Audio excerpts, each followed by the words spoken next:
रसूल सल्लल्लाहु अलैहि वसल्लम ने फरमाया, अल्लाह ताला फरमाते हैं, मेरे बंदो तुम दिन रात गुनाह करते हो और मैं ही सबके गुनाह माफ़ कर देता हूँ, सो मुझसे मगफिरत मांगो, मैं तुम्हारे गुनाह माफ़ करूँगा।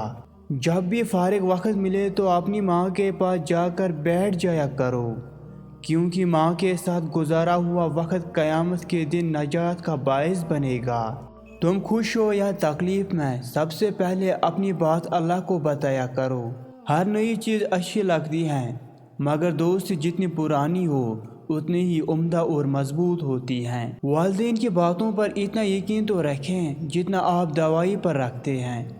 थोड़ी कड़वी लगेगी मगर फ़ायदेमंद ज़रूर साबित होगी। बहुत दफ़ा आपको अपना गम बांटने के लिए कांधा तो मैसर नहीं होता, लेकिन सजदा करने के लिए ज़मीन हर वक्त मैसर है, और आप अपना दुख अल्लाह पाक से हर वक्त बांट सकते हैं। ये सहारा सब सहारों से बड़ा सहारा है। इस दिन तुम किसी रिश्ते को शक की निगाह से देखने लगोगे तो समझ जाना उस दिन से उस रिश्ते में मोहब्बत, प्यार और इज्जत ख़त्म होना शुरू हो जाएगी। हमें खुलूस और अच्छाई अपने अल्फाज में नहीं, अपनी नीयत और फितरत में पैदा करनी चाहिए, ताकि हम लोगों के ऐब नहीं खूबियाँ देख सकें।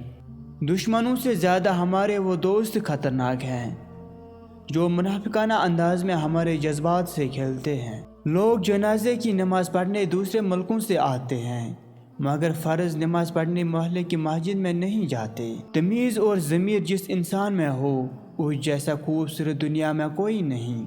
जो लोग कहते हैं कि सच्चा इंसान ज़ुबान का कड़वा होता है, उनको बताओ कि मोहम्मद सल्लल्लाहु अलैहि वसल्लम से ज़्यादा सच्चा और मीठे इखलाक वाला कोई न था। अल्लाह अपनी तरफ आने का रास्ता उसे दिखाता है जो उसकी तरफ रजू करता है। खुशी देना सीखे, गम तो रिश्तेदार भी देते हैं।